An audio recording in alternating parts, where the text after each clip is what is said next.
శివాయ. ఓం నమో నారాయణాయ.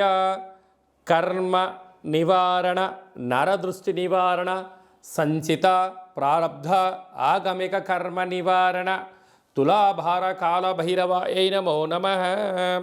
ఓం దిగంబరాయ విద్మహే గజవాహనాయ ధీమహి తన్నో కపాలకాల భైరవ ప్రచోదయాత్. ఓం ఇంద్రాణీ శక్తి దేవ్యై నమోస్తుతే. హరి ఓం. మా ఛానల్కి స్వాగతం.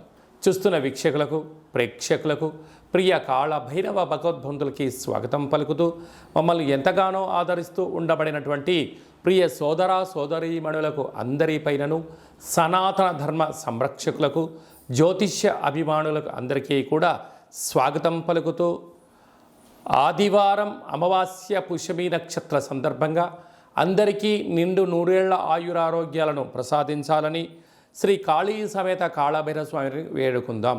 ద్వాదశ రాశుల్లో గ్రహ గమనాన్ని ఒకసారి వీక్షింపచేద్దాం. వృషభ రాశిలో కుజుడు మరియు దేవగురు బృహస్పతి సంచార స్థితి, కర్కాటక రాశిలో రవి సంచార స్థితి, సింహరాశిలో బుధ శుక్ర సంచార స్థితి, కన్యరాశిలో కేతు భగవానుడు సంచార స్థితి, కుంభరాశిలో శని భగవానుడు వక్రగమన సంచార స్థితి, మీనరాశిలో రాహు సంచార స్థితితో ద్వాదశ రాశుల్లో గ్రహ గమనాలు ఈ విధంగా ఉన్నాయి.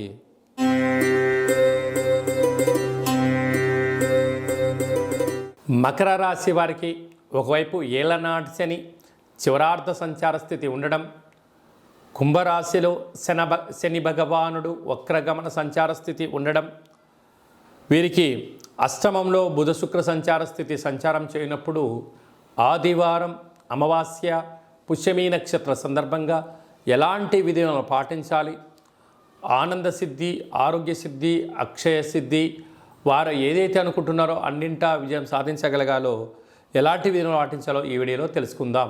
మకర రాశిలో ఏ నక్షత్రాలు వస్తాయనగా ఉత్తరాషాఢ నక్షత్రంలోని 3వ పాదం, 4వ పాదం, 2వ పాదం, అలాగనే శ్రవణ నక్షత్రంలోని 4 పాదాలు, ధనిష్ఠా నక్షత్రంలోని 1, 2 పాదములు కలిపితే మకర రాశి అవడం జరుగుతుంది.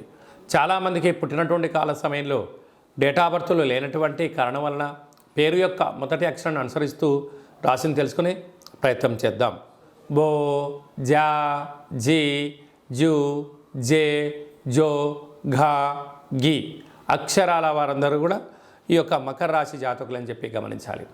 వీరికి ఒకవైపు ఏళ్లనాటి శని చివరార్ధ సంచార స్థితి, కుంభరాశిలో శని భగవానుడు వక్రగమన సంచార స్థితిలో ఉన్నప్పుడు, అలాగనే ఈ ఆదివారం అమావాస్య పుష్యమి నక్షత్ర సందర్భంగా తెల్ల జిల్లేడు యొక్క వృక్షం చుట్టూ ప్రదక్షిణ, తెల్ల జిల్లేడు వృక్షం దగ్గర దీపము, ఈ అమావాస్య రోజున పైన కొమ్మలు వధింపచేసి ఒక వినాయకుడు రూపం కలిగినటువంటి వేరును బయటికి తీసుకొని వాటిని బాగా శుద్ధి పెట్టి పంచామృతములతో అభిషేకం చేసి సింధూరాన్ని పూసుకొని ఇంట్లో తంత్ర వరసిద్ధి మహాగణపతి అష్టకాల భైరవ హోమ కార్యక్రమాన్ని చేసుకొని గృహంలో పూజా మందిరంలో ఉంచినట్లయితే ఇంట్లో ఉండబడినటువంటి వాస్తు దోషము, నరదృష్టి దోషము, యంత్ర మంత్ర తంత్ర పరతంత్ర తాంత్రికపరమైన దోషాలు తొలగిపోయి ఆనంద సిద్ధి, ఆరోగ్య సిద్ధి, ఐశ్వర్య సిద్ధి, అక్షయ సిద్ధి, మీరు ఏదైతే అనుకుంటారో 16 రకాల సిద్ధులు మకర రాశి వారు సొంతమవుతాయని చెప్పి గమనించాలి. అలాగనే వీరికి తృతీయంలో రాహు ఉండడం వల్ల అన్నదమ్ములతో, అక్కాచెల్లెలతో స్నేహపూర్వక వాతావరణాన్ని ఏర్పరచుకోవాలి.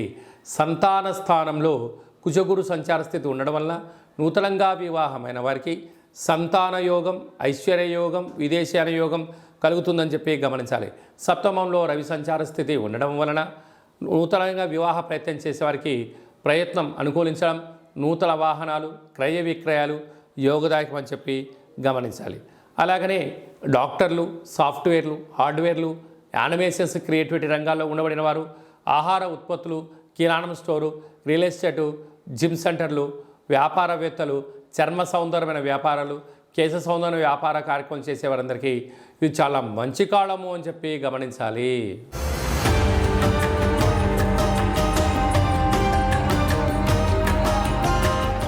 కంచు మోగినట్టు కనకమ్ము మోగదు గదరాసుమతి అని చెప్పి మనకు సుమతి శతకంలో చెప్పడం జరుగుతుంటుంది.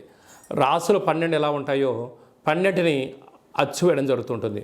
పూజ చేసిన తదనంతరము ఈ యొక్క పాత్రను ఇలా ఎడమ చేతో పట్టుకొని కుడి చేతో ఈ కరసాహం తీసుకొని ఇలా చిన్నగా శబ్దం చేసినట్లయితే ఓంకార శబ్దం రావడం జరుగుతుంటుంది.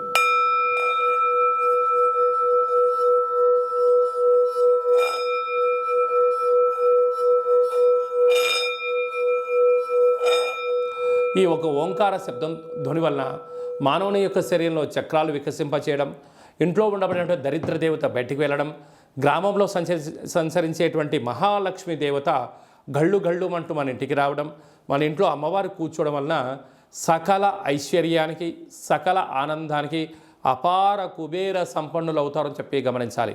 ఈ యొక్క కాళభైరవ స్వామి అక్షయ పాత్ర మరియు మీకు ఒక కాళభైరవ స్వామి ఒక పిరమిడు, డాలరు, కంకణము, కాళభైరవ హోమం చేయించడం జరుగుతుంది.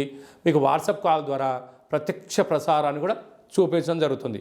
ఆసక్తి గలవారు ఈ కింది నెంబర్ను సంప్రదించి ఆ అక్షయ పాత్రను ఇంట్లో ఉంచుకోవడం వలన అద్భుతమైన ఆనందం, ఆరోగ్యం మీ సొంతమవుతుందని చెప్పి గమనించాలి. అలాగనే మీ వ్యక్తిగత జాతకం తెలుసుకోవాలనుకుంటున్నారా? మీ పుట్టినటువంటి కాల సమయంలో మీకు తల్లిదండ్రులు పెట్టిన పేరు, డేటు, నెల, సంవత్సరం, సమయం రాసి పంపించినట్లయితే 100 సంవత్సరాల జాతకాన్ని రాసి సవివరంగా పంపించడం జరుగుతుంది. మీరు పుట్టినప్పుడు గ్రహ గమనాలు ఎలా ఉన్నాయి, ప్రస్తుతం ఎలా ఉంటున్నాయి, రాబోయే కాలంలో ఎలా ఉండబోతున్నాయో సవివరంగా సంపూర్ణంగా తెలియజేయడం జరుగుతుంటుంది.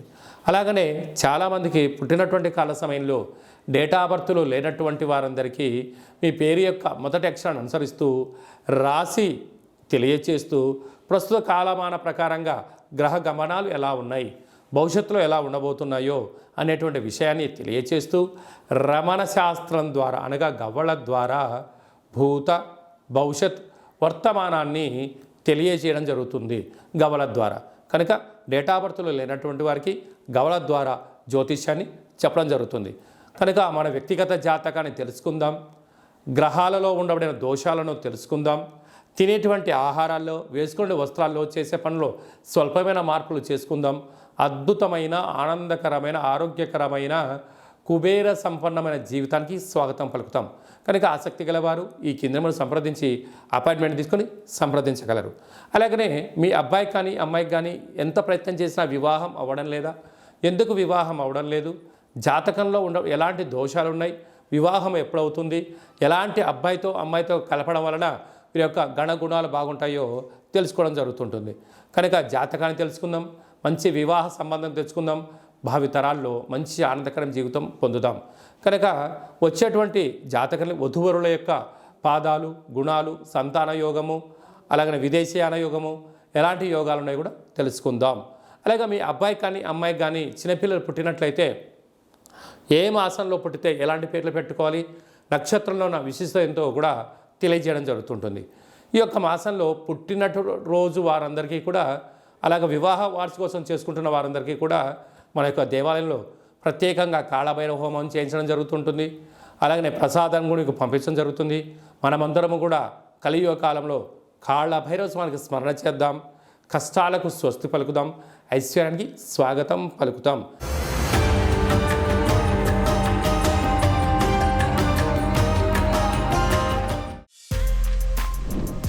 For more videos like this, subscribe Big TV channel.